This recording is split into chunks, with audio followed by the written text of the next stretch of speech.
Hello students, आपका स्वागत है हमारे नए चैनल एक्सेलेंट क्लासेस में। ये हमने नया स्टार्ट किया है चैनल यूट्यूब पर। ऑफलाइन से 12 साल हो गए हमें पढ़ाते हुए, ऑनलाइन में फ़र्स्ट टाइम यूट्यूब पर चैनल क्रिएट किया है। इसमें सबसे पहले मैं स्पेशल वीडियोस डालूँगा जो री एग्ज़ाम वीडियो का होने जा रहा है। इसमें मैंने हिंदी को स्टार्ट किया, ये मेरी पहली वीडियो है। वर्णमाला से मैं स्टार्ट कर रहा, ट्रिक के साथ सारी की सारी मैं आपको हिंदी कराऊंगा।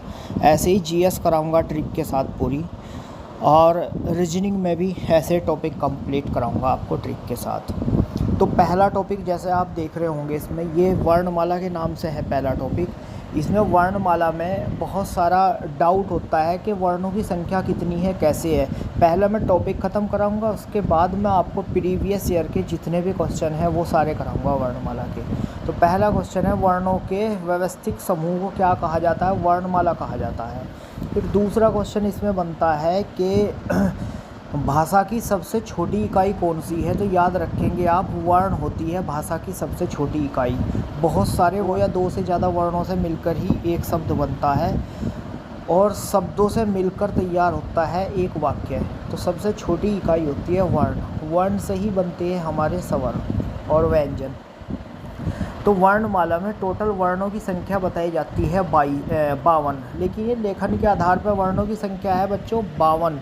उच्चारण के आधार पर है 45। कुछ शब्द ऐसे हैं जिनका उच्चारण लिख तो सकते हैं लेकिन उच्चारण नहीं होता है। जैसे री, हम बोलते थे बचपन में री, वो खाली री का साउंड निकालती है जिससे ऋषि बनता है, लेकिन वो होता री है। प्रोनाउंसिएशन उसका जो है, वो उच्चारण उसका केवल री निकलता है, इसलिए उसको हम लेखन आधार पर प्रयोग करते हैं, लेकिन उच्चारण के आधार पर उसको हम प्रयोग नहीं करते। ठीक, 52 जो संख्या है मैंने कंप्लीट करी है। 13 जिसमें स्वर है, मैं 13 स्वर अभी मान के चल रहा। वैसे नॉर्मल 11 स्वर बताए गए हैं। अगर आपसे प्रश्न आता है कि बताइए स्वर की संख्या कितनी है, तो 11 कहेंगे, क्योंकि हमने अयोग वहा को भी इसमें शामिल कर दिया। 2 अयोग वहा होते हैं, लिख रखे मैंने यहाँ 2 अयोग वहा, अंग और अह। इनको अयोग वहा इसलिए बोलते हैं क्योंकि इनकी जो काउंटिंग है ना तो होती वर्ण में, व्यंजन में, ना होती स्वर में। तो इसको कोई कहीं इनका तालमेल ही है, जिसे अयोग वहा बोलते हैं। इनका कहीं योग ही नहीं है। तो 13 हो गए स्वर, अगर इसके हिसाब से चले 52 के हिसाब से। 35 हो गए इसमें व्यंजन, और 4 हो गए संयुक्त व्यंजन। नॉर्मल स्वर की बात करें तो कितनी होंगी?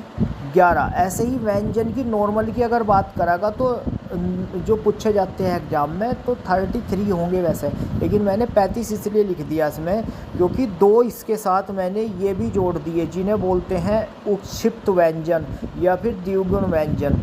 ये विकसित हिंदी में ही पाए जाते हैं। जब हिंदी का विकास हुआ तो हिंदी विकसित हुई, तो ये 2 पाए जाते हैं इसमें, ढ और ढ। ये संस्कृत से नहीं लिए गए, बाकी सभी शब्द संस्कृत से लिए। हमने इनको क्षिप्त इसे बोलते हैं क्योंकि इनका प्रोनाउंसिएशन करते टाइम जो जीभ है ऊपर से नीचे गिरती है एकदम, इसलिए इनको कहा जाता है उत्क्षिप्त व्यंजन। गुण भी इनको कहा जाता है। इनसे कोई भी शब्द हमारा शुरू नहीं हो सकता। जैसे अगर आप देखते हैं कि मैं ये बोल दूं कि सड़क, से डै कै, ऐसे बोलते लिखते हैं, तो ये डै वही वाला आता है, अंकी बिंदी वाला, लेकिन ये बीच में आता है। ये शुरुआत में कभी नहीं आ सकता। अगर मैं बोलूँ डमरू, डै मैं रू, तो ये वाला डमरू होगा, न कि ये वाला होगा। ये कभी नहीं लगाते बिंदु। तो इनसे कोई भी शब्द शुरू नहीं हो सकता, क्योंकि शुरुआत ही हिंदी की कहाँ से हुई? संस्कृत से हुई। तो फिर ये विकसित हिंदी में हुए हैं, इसलिए इनसे शब्द कोई नहीं बनाया गया नए वाला। तो ठीक है, तो टोटल मैंने बताया 13 स्वर, 35 व्यंजन और 4 संयुक्त है। जो नॉर्मल स्वर की बात करेंगे तो 11, नॉर्मल व्यंजन की बात करेंगे तो 33। ठीक है, उच्चारण जो 45 हैं उच्चारण के आधार पर, वो 10 स्वर होंगे, 35 व्यंजन होंगे इसमें। 35 व्यंजन का मतलब कभी कभी 35 व्यंजन मैंने बताया, व्यंजन वैसे 33 है, लेकिन 35 इन 2 को जोड़कर है, विकसित को, ढ और ढ को। और कभी कभी इसमें ये भी जोड़ के बताया गया है कि जो ज और फ है, ये लिया गया है अरबी फ़ारसी से। तो अरबी फ़ारसी से ज और झ, ये ज और फ है, ये जो लिया गया है, ये 2 आगत व्यंजन के रूप में जोड़े जाते हैं कभी कभी। अगर ये जोड़ दिए जाए तो 47 हो जाएंगे। तो क्वेश्चन अगर ऐसे पूछा जाता है कि बताइए उच्चारण के आधार पर आगत व्यंजनों को जोड़ते हुए टोटल व्यंजनों की संख्या कितनी है, तो आप आंसर दे दोगे। टोटल वर्णों की संख्या पूछता है कितनी है, तो 47 आंसर दे देंगे। और टोटल व्यंजनों की संख्या कितनी है पूछता है, तो आप 37 आंसर दे दोगे। बात क्लियर है। उस आधार पर हम स्वर कितने मानते हैं, यहाँ 45 उच्चारण के आधार पर 10 मानते हैं, यानी हमारे जो स्वर है वो कितने हैं उच्चारण आधार पर 10। तो कौन सा उच्चारित नहीं होता, मैंने तो नॉर्मल में 11 बताया, तो रीरी को उच्चारण में नहीं रखते भाई। क्लियर है यहाँ तक। इसके बाद स्वर किसे बोलते हैं, जो स्वतंत्र रूप से बोले जाते हैं उनको स्वर कहा जाता है। अब स्वर के मात्रा के आधार पर 3 प्रकार के, या बोलने के समय के आधार पर कह सकते हैं, तो 3 प्रकार के होते हैं। जैसे हासु स्वर है, कम समय लगता है, इसमें 4 रखे गए हैं, अ ई उ री री, ये रखे गए हैं, 4 होते हैं ये। और फिर दीर्घ होता है दूसरा, यानी हासु पहला जिसमें कम समय लगता है, दीर्घ मतलब वो जिसमें 2 मात्रा आती है, यानी समय डबल लगता है इसमें। तो ये क्या होगा कि आ ई, यानी जितने मात्रा वाले हैं बड़े वाले हैं वो सारे के सारे इसी में आएंगे, जितने भी बड़े वाले। जैसे आ बोलते हैं, ई छोटी है उसके बाद बड़ी है, ऊ छोटा है उसके बाद बड़ा है, तो बड़े बड़े वाले सारे इसी में आएंगे। तो इनकी संख्या होती है 7, 4 वो 7 वो टोटल 11 हो गए ये कंप्लीट। ठीक है भाई, स्वर की संख्या 11 मैंने बताई आपको। एक होता है पलूस स्वर, संस्कृत में है, हिंदी में तो कोई रोल नहीं है, लेकिन मैं मात्रा के आधार पर जब करा रहा तो मैंने लिख दिया, हमारे सिलेबस का हिस्सा नहीं होता। जैसे हम बोलते हैं राम, तो राम को ऐसे लिखेंगे ना बच्चों, रा मैं, लेकिन अगर मैं थोड़ा सा लंबा करके लिखता हूँ उसे, तो ऐसा लिख सकते हैं हम राम ऐसे। या फिर जैसे ओम की साउंड निकालते हैं हम ओम ऐसे करके, तो वहाँ पर ये प्लूस स्वर होता है। ठीक है भाई। इसके बाद आता है जीभ के प्रयोग के आधार पर भी बताए गए हैं। तो जीभ के प्रयोग के आधार पर कौन कौन से होंगे, तो जीभ के प्रयोग के आधार पर हम गिनते हैं, ये 3 ही प्रकार के होते हैं ये भी, अग्र पक्ष, अग्र मध्य और पक्ष। ठीक ऐसे। अब इनको कैसे याद करें, जैसे हमने लिख दिया अग्र, जीभ के जो अगले हिस्से से बोला जाता है उसे अग्र बोलते हैं। ठीक, तो जीभ के अगले हिस्से से बोला जाता है, नहीं प्राथमिकता पे यही आता है, पहले स्थान पे यही आता है। तो पहला स्थान है, इसका मतलब 1 नंबर है। और एक को कैसे लिखते हैं, या तो ए से लिखते हैं एक को, ये देखिए ए से, या फिर एक को इक भी बोलते हैं कभी कभी, तो इक बोलते हैं, तो ई से भी लिखते हैं। तो याद रखना, अगर पहले स्थान पर कौन आएगा, जो ए से बोलेगा या फिर ई से बोलेगा, एक या इक को भी एक ही बोलते हैं कभी कभी, इसलिए ऐसे याद करते हैं। मध्य में क्या रखा हुआ, ए, आराम से टिक गया ए मध्य में ये। और पक्ष में कौन से हैं जो बचे हुए, वो सारे के सारे पक्ष में, जैसे आ ऊ ओ औ, ये सब पक्ष में है। ठीक है भाई, ऐसे याद कर लेंगे इन्हें। तो केवल एक याद करना आपको, अगर वाला ई ए जो है, ए और ई वाले अगर में है, और मध्य में एक केवल ए बैठ गया, और पक्ष में हो गए ये बचे हुए। इसके बाद है मुख के खुलने के आधार पर, भाई मुख जैसे जैसे खुलेगा ऐसे ऐसे जो है उसके प्रकार बटेंगे। 4 प्रकार हैं। एक होता है संवर्त, संवर्त का मतलब बिल्कुल बंद, बिल्कुल सिला हुआ। संवर्त का मतलब क्या है, सिला हुआ, बिल्कुल बंद। सिला हुआ मतलब सुई से सिला हुआ है, तो सुई याद रखना। संवर्त में सुई कैसे बनी हुई, ऊ के री की मात्रा आई हुई, तो इसमें दोनों तो ऊ है और दोनों ई है, ये देखिए, तो संवर्त हो गया। संवर्त को सुई याद कर लो बस आप, संवर्त मतलब सिला हुआ, ऐसे याद कर लो, अपने आप सुई याद आ जाएगा, तो फिर बता दोगे आप ऊ है और ई है। फिर है अर्धसंवर्त मतलब आधा सिला हुआ, अर्धसंवर्त मतलब आधा बंद है आधा खुल रहा, तो इसमें होगा ओ ए। जब सुई लेकर आया कोई पास में, तो सुई लगाने लगा, तो सुई जब लगा रहा तो जिसका लग रही हो क्या आएगा, ओए, सुई ना लगा दिया ओए, है ना।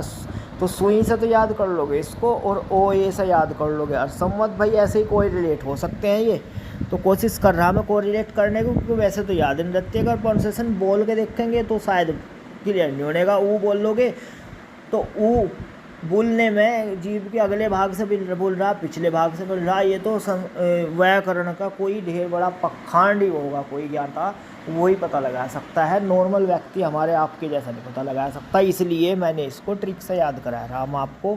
तो विवर्त जो होंगे वो सॉरी, अर्धसंवर्त जो होगा वो ओ ए होगा। भाई सुई जब लग रही तो कह रहा ओ ए ओ, सुई ना लगा दे बिल्कुल भी, तो ओ ये हो गया इसका। फिर होता है विवर्त। विवर्त का मतलब होता है खुला हुआ, विवर्त मतलब पूरा खुला हुआ मुंह। तो जब आ ऐसा बोलते हैं तो मुंह पूरा ही खुलता है भाई, तो इसलिए इसे तो याद वैसे भी हो जाएगा आप प्रोनाउंसिएशन के आधार पर, बोलने के आधार पर। इसके बाद आता है अर्धसंवत, सॉरी अर्धविवर्त। अर्धविवर्त का मतलब होता है जो बचे हुए वो सारे इसमें आ जाएंगे। ठीक, आपने याद कर लिया अर्धसंवत, आपने याद कर लिया संवर्त, आपने याद कर लिया विवर्त, और वह बच गया वो इसमें रख देंगे, तो आसानी से याद करना। अब होठों के आधार पर, होठों की जैसे जैसे रचना बनती है, अगर होठ गोल बनते हैं तो वर्तमुखी, और गोल नहीं बनते तो अवर्तमुखी, ये याद रखेंगे। अच्छा, गोल किस में बनेंगे, ये देखिए जितने भी ये आए हुए हैं इसमें सब गोले वाले हैं, जो ऊ ओ औ और आ इसके साथ ही हर जगह जहाँ भी ओ और आउ चल रहा वहाँ ये भी चल रहा।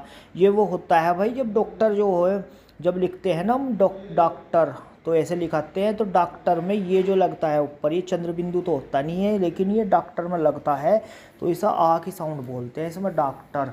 तो ये भी इसके साथ ही चलेगा, ठीक, जहाँ भी ये चलेगा ओ और आओ। तो वर्त मुखी किसे बोलते हैं, वर्तमुखी है जिनमें मुंह की सेप बोलते हुए होठों की सेप बनती है, गोल बनती है, उन्हें बोलते हैं।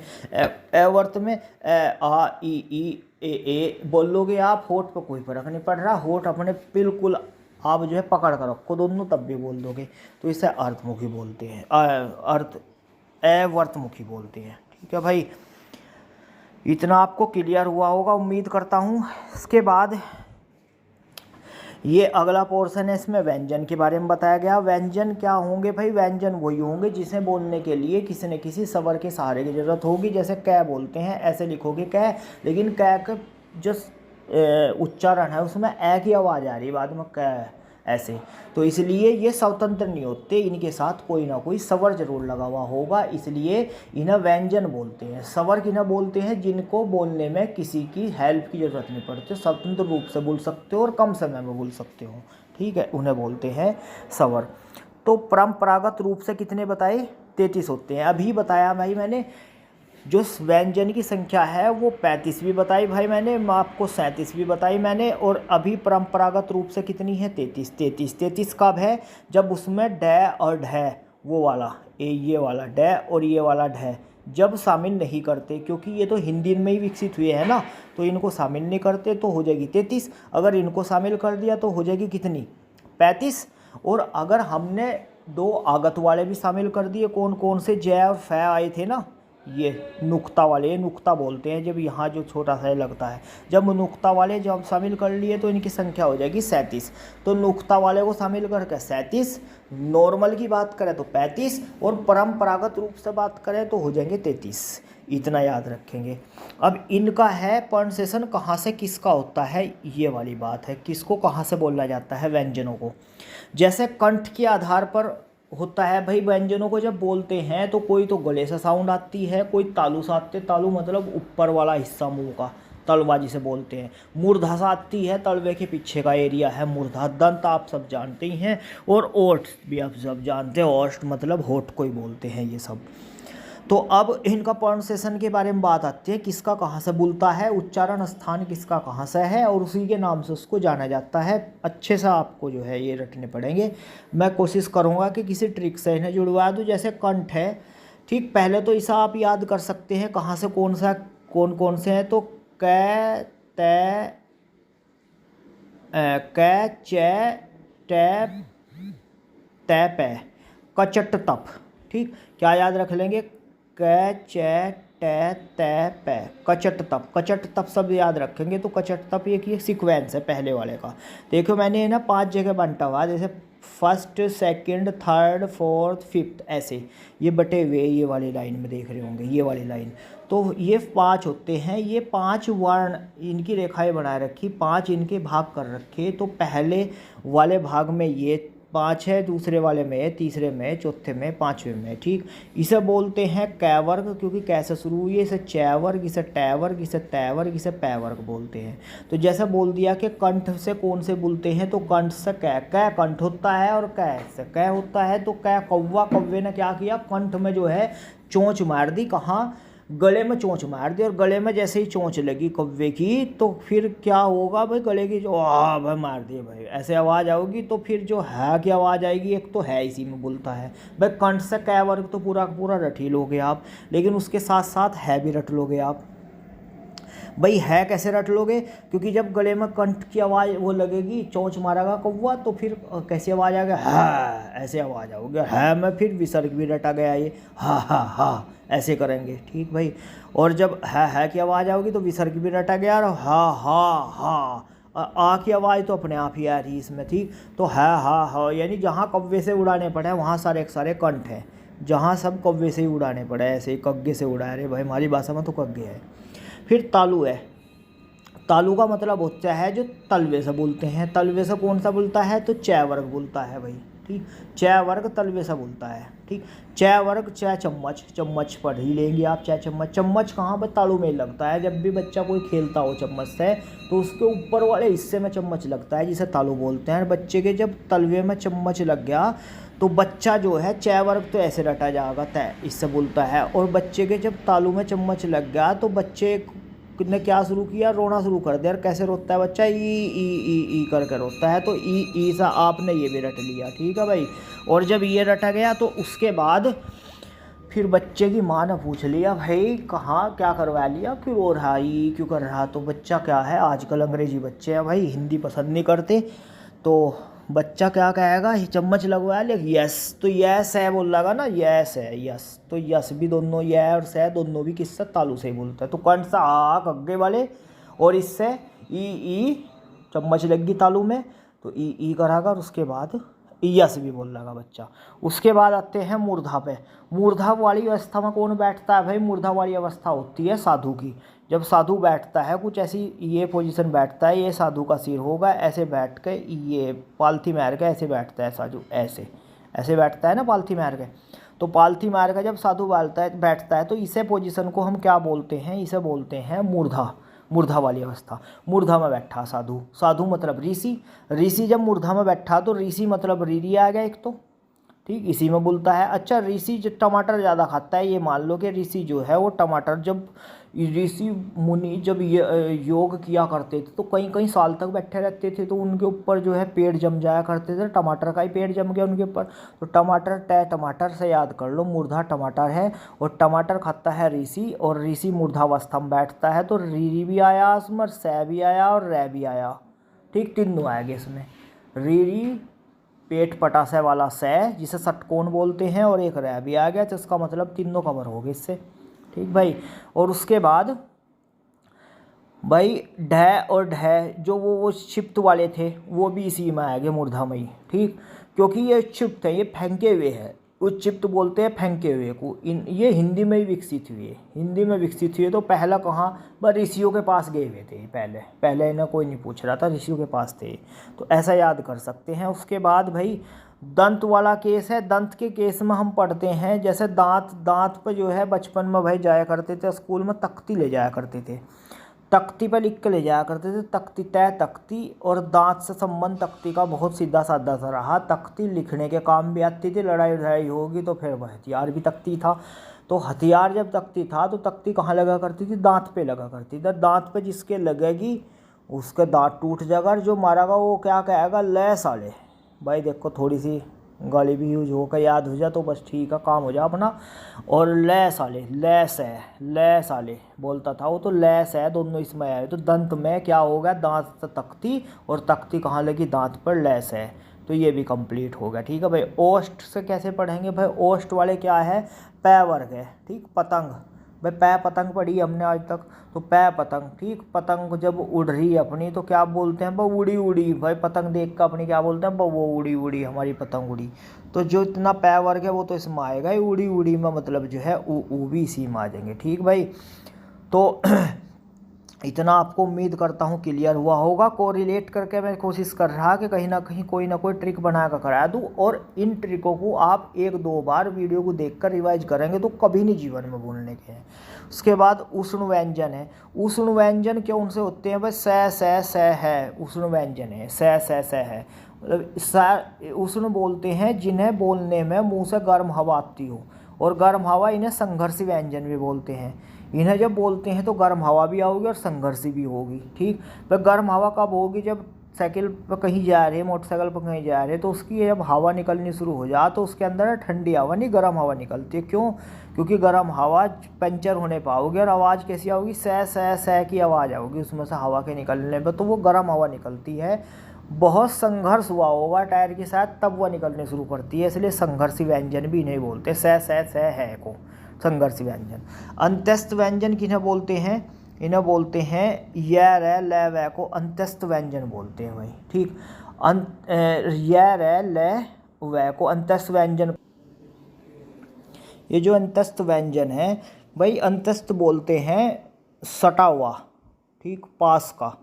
तो ये जो है दोनों, ये चारों के चारों जो है व्यंजन, ये पास के हैं। किसके? ये स्वर के भी और व्यंजन के भी, दोनों के पास के होते हैं, दोनों के बीच की कड़ी होती है। इनको फंसे हुए बोलते हैं बीच में, इसलिए अंत्यस्थ है, ये बीच में है, ये अंत्यस्थ। ऐसी तैसी हो रही है इनकी अंत्यस्थ व्यंजन, यह है बीच के हैं। ठीक, ये लिख भी लिया मैंने, इधर देखो ये लिख दिया मैंने। अर्ध स्वर भी इन दोनों को ही बोलते हैं, एक यह है और एक वह है। यह वह को अर्धस्वर बोला जाता है, क्योंकि स्वर में भी पूरे नहीं है, व्यंजन में पूरे नहीं, तो अर्धस्वर की श्रेणी में भी इनको रखते हैं।